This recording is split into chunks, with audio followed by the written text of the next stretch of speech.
세겜의 피비린내를 뒤로하고 야곱은 마침내 베델에 정착했습니다.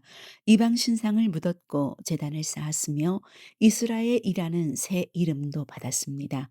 이제 그의 삶에도 평화가 찾아온 듯 했습니다. 하지만 가장 치열한 전쟁은 늘 가장 가까운 곳에서 시작되는 법입니다. 야곱의 텐트 안에는 가문 전체를 집어삼킬 시기와 질투의 불씨가 자라고 있었습니다. 야곱에게는 12명의 아들이 있었지만 그의 눈은 오직 한 아이만을 향했습니다.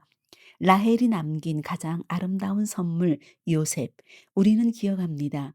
야곱 자신이 아버지 이삭의 편애 때문에 얼마나 큰 고통을 겪었는지, 형 에서와 평생 원수가 되어야 했던 그 아픔을. 그러나 아비가 된 야곱은 자신이 그토록 증오했던 아버지의 실수를 똑같이 반복하고 있었습니다. 성경은 요셉의 나이 17살 때의 일을 기록합니다. 야곱은 이 아들을 특별히 사랑하여 채색옷을 지어 입혔습니다. 여러분, 이 채색옷은 단순히 알록달록하고 그런 예쁜 옷이 아닙니다. 고대 히브리어로 이 옷은 케토네트 파심이라고 고대 이집트나 시리아 벽화에 등장하는 손목과 발목까지 덮는 화려한 긴 옷을 뜻합니다. 거친 광야에서 양을 칠 때 이런 옷을 입는다는 것은 불가능합니다. 즉, 야곱은 요셉에게 너는 땀 흘려 노동하지 않아도 되는 귀족이자 형들을 감시하는 현장 감독관이다라는 지위를 부여한 것입니다. 형들에게 요셉의 채색 옷은 편애의 증거이자 모욕 그 자체였습니다. 그런데 이 불타는 증오에 요셉 스스로가 기름을 부어넣습니다. 바로 그가 꾼 꿈 이야기였습니다.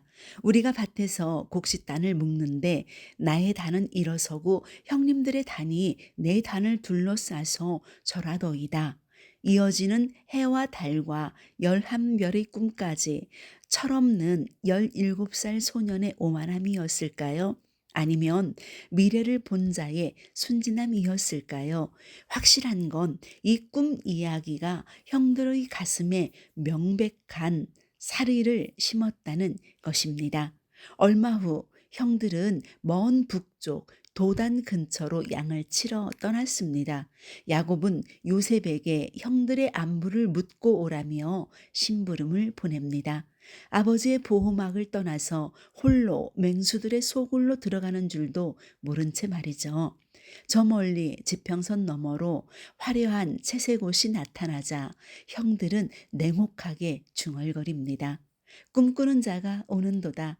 자, 그를 죽여 한 구덩이에 던지고 그의 꿈이 어떻게 되는지를 우리가 볼 것이니라. 창세기 37장 19절로 20절의 기록입니다. 장남 루우벤이 피는 흘리지 말자며 광야의 빈 구덩이에 던져두자고 제안을 합니다. 요셉이 도착하자마자 형들은 짐승처럼 달려들어서 그토록 증오했던 채색 옷을 강제로 벗겨냅니다. 그리고 그를 깊은 구덩이에 던져버립니다. 성경은 이 장면을 건조하게 넘어가지만 고대 유대 문헌인 야살의 책과 랍비들의 전승인 당시의 참상을 생생히 고발합니다. 고대 유대의 문헌인 야살의 책과 랍비들의 전승은 당시의 참상을 생생히 고발합니다.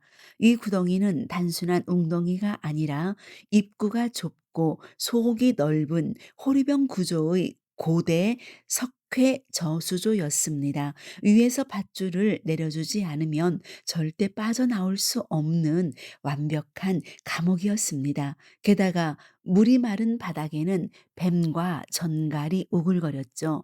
문헌에 따르면 옷이 찢긴 요셉은 형 시므온의 바짓가랑이를 붙잡고 제발 나를 저 어둠 속에 버리지 마세요 라며 피 맺힌 절규를 했습니다.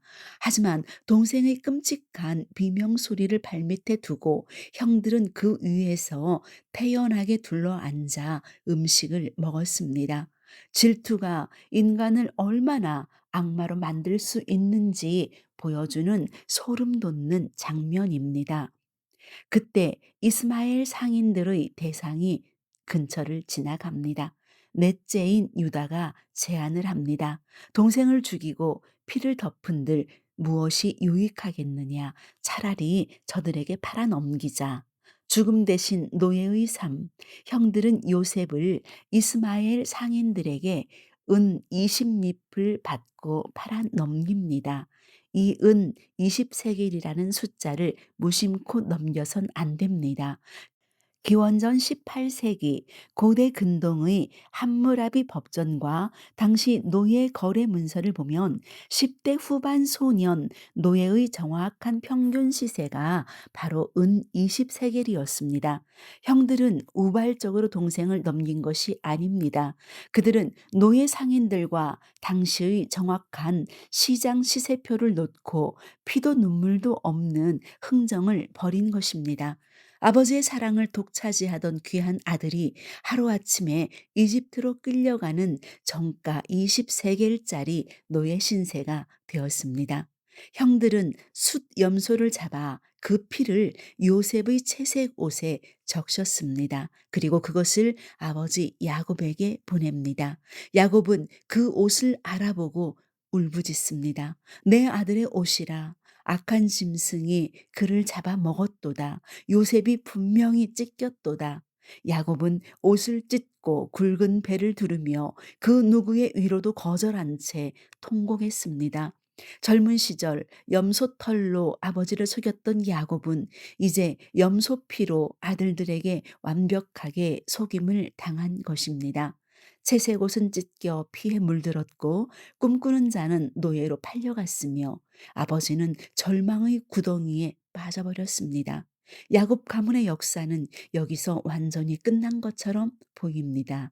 하지만 인간의 가장 추악한 죄악과 음모조차도 하나님의 거대한 드라마 속에서는 그저 하나의 반전을 위한 무대 장치에 불과했습니다.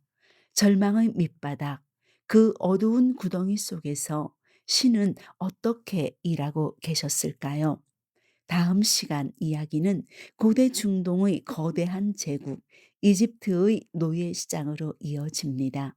여호와께서 요셉과 함께 하심으로 그가 형통한 자가 되어 권력자의 집에서 인정받는 노예, 그러나 또다시 찾아온 치명적인 유혹과 억울한 누명, 끄덕없이 추락하는 요셉의 운명 속에서 피어나는 기적의 씨앗, 노예가 된 왕자, 그리고 보디발의 아내와 감옥의 실연편에서 계속됩니다.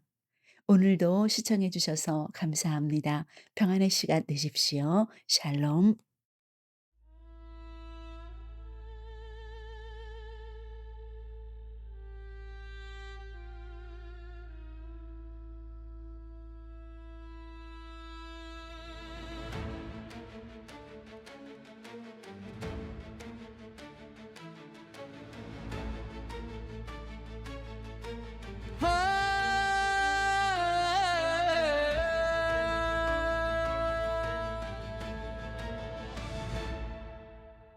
아비의 장막에 피어난 편의 상징, 빛나는 실로 짜여진 화려한 채색옷, 형들의 눈동자에 맺힌 서늘한 그늘, 침묵 속에서 질투는 칼을 품는다.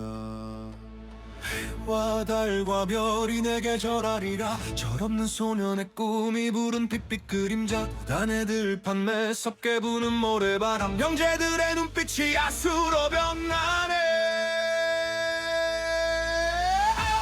찢겨진 채색 옷, 무너져 내린 찬란함, 깊고 차가운 구덩이, 버려진 소년의 절규, 순경소 피에 젖은 거짓 꾀노 자라기, 아비의 심장을 무참히 찢어놓는다.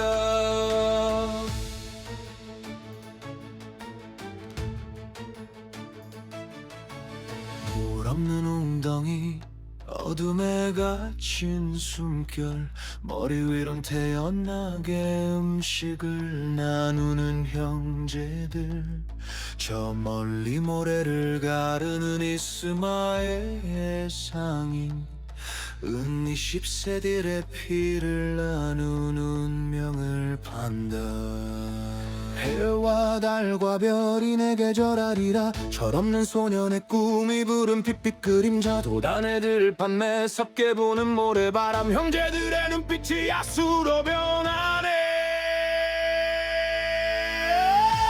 찢겨진 채새 곧 무너져 내린 찬란함 깊고 차가운 구덩이 버려진 소년의 절규 수염 속 피에 젖은 거짓된 옷자락이 아비의 심장을 무참히 찢어 놓는다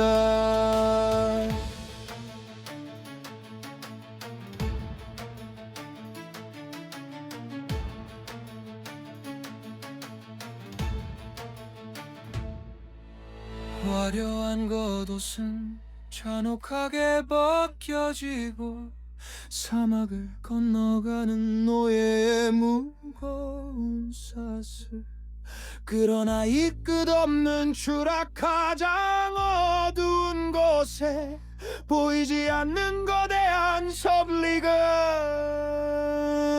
움직인다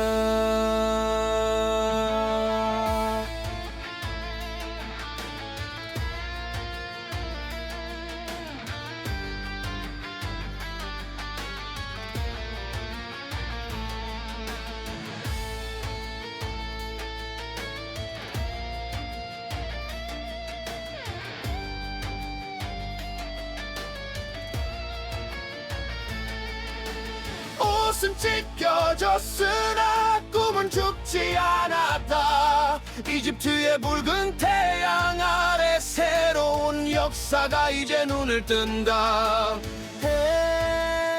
꿈꾸는 자가 온다